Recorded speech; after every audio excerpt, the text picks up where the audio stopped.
ഏവർക്കും നമസ്കാരം. മാർച്ച് മാസത്തിൽ ഓരോ രാശിജാതർക്കും അതിലെ നക്ഷത്രക്കാർക്കും അനുഭവത്തിൽ വരാവുന്ന മാസഫലങ്ങളാണ് ഇന്ന് നാം ഇവിടെ വിശകലനം ചെയ്യുന്നത്. ഈ മാസത്തിൽ ചില പ്രത്യേകതകൾ ഉണ്ട്. അതിലെ ഏറ്റവും വലിയ സവിശേഷത കഴിഞ്ഞ 2.5 വർഷക്കാലമായി കുംഭരാശിയിൽ സഞ്ചരിച്ചു കൊണ്ടിരുന്ന ശനിയുടെ രാശിമാറ്റം തന്നെയാണ്. മാർച്ച് 29-ാം തീയതി ശനി കുംഭരാശിയിൽ നിന്നും മീനത്തിലേക്ക് പ്രവേശിക്കും. ആ രാശിമാറ്റം ചില രാശിക്കാർക്ക് വളരെയധികം ഗുണപരമായി ഭവിക്കുമ്പോൾ മറ്റു ചിലർക്ക് അത് കണ്ടകശനി, ഏഴരശനി, ജന്മശനി, അഷ്ടമശനി ദുരിതങ്ങൾ എന്നിവയെ നൽകുകയും ചെയ്യും. അപ്പോൾ ഈ മാസത്തെ ഗ്രഹങ്ങളുടെ സഞ്ചാരം നമുക്കൊന്ന് പരിശോധിക്കാം. സൂര്യൻ മാർച്ച് മാസം 14-ാം തീയതി വരെയും കുംഭരാശിയിൽ സഞ്ചരിക്കും. തുടർന്ന് 15-ാം തീയതി മുതൽ സൂര്യൻ മീനത്തിൽ സഞ്ചരിക്കുന്നു. ചൊവ്വ ഈ മാസം മിഥുനരാശിയിൽ സഞ്ചരിക്കുന്നു.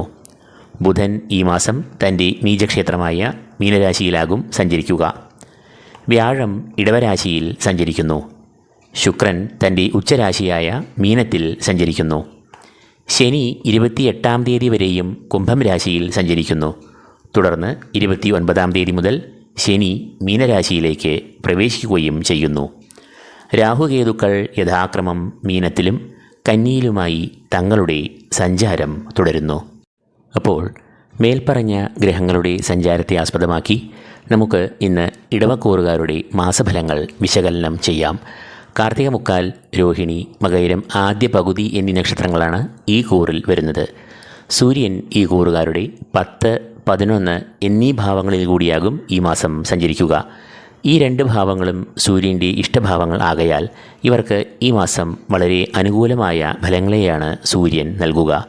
കർമ്മഭാവം എന്ന് അറിയപ്പെടുന്ന 10-ാം ഭാവത്തിൽ കൂടി സഞ്ചരിക്കുന്ന സൂര്യൻ അനുകൂലമായ ഫലങ്ങളെ ഈ കൂറുകാർക്ക് നൽകും. പ്രധാനമായും കർമ്മമേഖലയിൽ വളരെ ഉയർച്ചയും പുരോഗതിയും വിജയവും ഇവർക്ക് ഉണ്ടാകും. ഊർജ്ജസ്വലതയോടുകൂടിയും കാര്യക്ഷമതയോടെയും പ്രവർത്തനം കാഴ്ചവെക്കുമ്പോൾ അത് മേലധികാരികളുടെ പ്രീതി, പ്രശംസ, അംഗീകാരം എന്നിവയ്ക്ക് കാരണം ആകും. ബിസിനസ്സിലും ഇവർക്ക് പുരോഗതി, വളർച്ച, ലാഭം എന്നിവ എല്ലാം 10-ലെ സൂര്യൻ ഇവർക്ക് നേടിക്കൊടുക്കും. കൂടാതെ സമൂഹത്തിലും ഔദ്യോഗിക രംഗത്തുമെല്ലാം സമ്മിതി, പ്രശസ്തി എന്നിവ വർദ്ധിക്കുന്ന കാലമാകും ഇത്. തുടർന്ന് സർവാഭീഷ്ടസ്ഥാനമായ 11-ാം ഭാവത്തിൽ സൂര്യൻ സഞ്ചരിക്കുമ്പോൾ അത് ഏറ്റവും ശ്രേഷ്ഠമായ ഗുണാനുഭവങ്ങളെ നൽകും. ധനപരമായ ഉയർച്ച, അപ്രതീക്ഷിതമായ ധനാഗമം, സർവകാര്യ വിജയം, സർവാഭീഷ്ടസിദ്ധി എന്നിവയെ എല്ലാം സൂര്യൻ നൽകും. മാത്രമല്ല സൂര്യൻ 11-ാം ഭാവത്തിൽ സഞ്ചരിക്കുമ്പോൾ രോഗമുക്തി, ശാരീരികമായ സൗഖ്യം, മനസ്സുഖം, കുടുംബത്തിൽ ക്ഷേമം എന്നിവയെല്ലാം ഉണ്ടാകും. ഇടവക്കൂറുകാരുടെ സുഖസ്ഥാനമായ 4-ാം ഭാവാധിപനാണ് സൂര്യൻ എന്നതിനാൽ സൂര്യൻ ഇഷ്ടഭാവത്തിൽ സഞ്ചരിക്കുമ്പോൾ അത് കുടുംബത്തിൽ ക്ഷേമം, സൗഖ്യം, ഐക്യം, ബന്ധുമിത്രാദികൾ തമ്മിൽ സ്വരച്ചേർച്ച, സ്നേഹം, സമാധാനം, വാഹനയോഗം എന്നിവയെല്ലാം അനുഭവത്തിൽ വരാവുന്നതാണ്. ഈ കൂറുകാരുടെ രാശ്യാധിപനായ ശുക്രൻ ഈ മാസം സർവാഭീഷ്ടസ്ഥാനം എന്ന് അറിയപ്പെടുന്ന 11-ാം ഭാവത്തിൽ കൂടിയാകും സഞ്ചരിക്കുക. ഇത് ഇവർക്ക് ഏറ്റവും നല്ല അനുഭവങ്ങളെ നൽകും. ശുക്രൻ 11-ാം ഭാവത്തിൽ സഞ്ചരിക്കുമ്പോൾ ഈ കൂറുകാർക്ക് സാമ്പത്തികമായി നല്ല അഭിവൃദ്ധി ഉണ്ടാകുന്നതാണ്. പല സ്രോതസ്സുകളിൽ നിന്നും ധനം ശുക്രൻ 11-ാം ഭാവത്തിൽ കൂടി സഞ്ചരിക്കുമ്പോൾ അനുഭവത്തിൽ വരാറുണ്ട്. ലോട്ടറി, ചിട്ടി, ഭൂമി ക്രയവിക്രയങ്ങൾ എന്നിവയിൽ നിന്നെല്ലാം ധനാഗമം ശുക്രൻ 11-ാം ഭാവത്തിൽ കൂടി സഞ്ചരിക്കുമ്പോൾ അനുഭവത്തിൽ വരുന്ന ഗുണഫലങ്ങളാണ്. കൂടാതെ ഈ സമയത്ത് ഈ കൂറുകാർ ആഗ്രഹിക്കുന്ന കാര്യങ്ങൾ ലക്ഷ്യത്തിൽ എത്തിച്ചേരുമെന്നതും തീർച്ചയാണ്. പുതിയ സംരംഭങ്ങളിൽ ഏർപ്പെടുവാൻ അനുയോജ്യമായ സമയമാണ് ഇത്. പ്രണയ ദാമ്പത്യ ബന്ധങ്ങളും കുടുംബ ബന്ധങ്ങളും സുദൃഢം ആകും. ഉദ്യോഗസ്ഥർക്ക് കർമ്മരംഗത്ത് കർമ്മപുഷ്ടി, അംഗീകാരം എന്നിവ ഉണ്ടാകും. ഉദ്യോഗാർത്ഥികൾക്കും വിദ്യാർത്ഥികൾക്കും ഈ സമയം ഏറെ മികച്ചതാകും.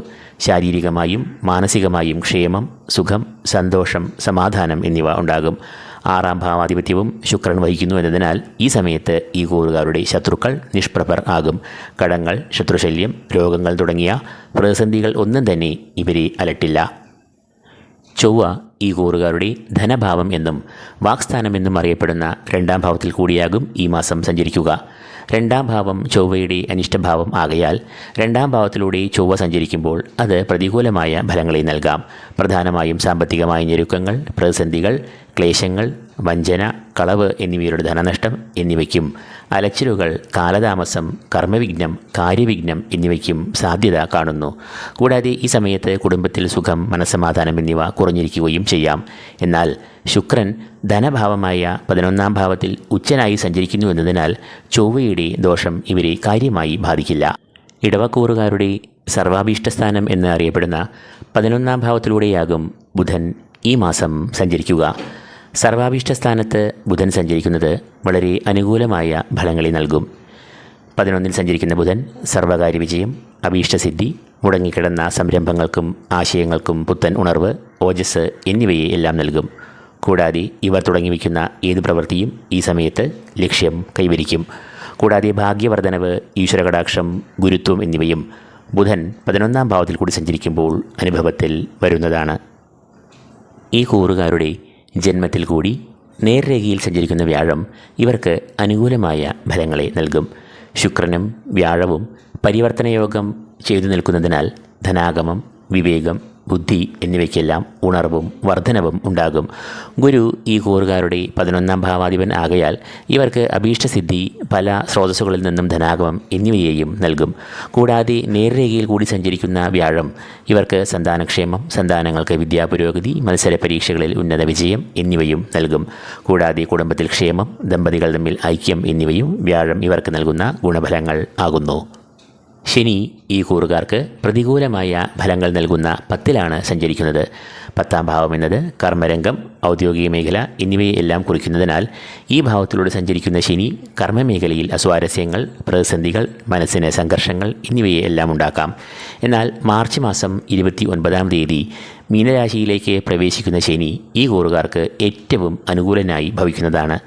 അന്നേ ദിനം ഈ കൂറുകാരുടെ 10-ാം ഭാവത്തിൽ നിന്നും ശനി ഈ കൂറുകാരുടെ സർവാഭീഷ്ടസ്ഥാനമായ 11-ലേക്ക് പ്രവേശിക്കുമ്പോൾ ഇവരുടെ കണ്ടകശനി ദുരിതങ്ങൾ തീരുകയും ഏറ്റവും സൗഭാഗ്യവും നേട്ടങ്ങളും ലഭിക്കുന്ന ഒരു കാലത്തേക്ക് പ്രവേശിക്കുകയും ചെയ്യുന്നു.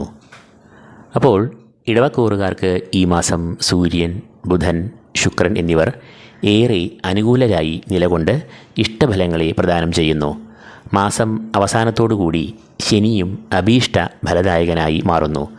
എന്നാൽ ചൊവ്വ ഇവർക്ക് പ്രതികൂലനായി ഭവിക്കുന്നു. പരിവർത്തന യോഗത്താൽ വ്യാഴത്തിൻ്റെയും ദോഷം ഈ മാസം ഇവർക്ക് നന്നേ കുറയുകയും ഗുണാനുഭവങ്ങളെ നൽകുകയും ചെയ്യുന്നു. അതുകൊണ്ട് തന്നെ ഇടവക്കൂറുകാർക്ക് ഈ മാസം വളരെ ഗുണകരമായ ഒരു മാസമായിരിക്കുമെന്ന് തെളിയുന്നു. ഈ വീഡിയോ നിങ്ങൾക്ക് പ്രയോജനപ്പെട്ടുവെങ്കിൽ ലൈക്ക് ചെയ്യുക. കൂടാതെ ഈ ചാനൽ സബ്സ്ക്രൈബ് ചെയ്യാത്തവർ സബ്സ്ക്രൈബ് ചെയ്യുക. ഏവർക്കും ഈശ്വരകടാക്ഷങ്ങൾ നേരുന്നു. നന്ദി, നമസ്കാരം.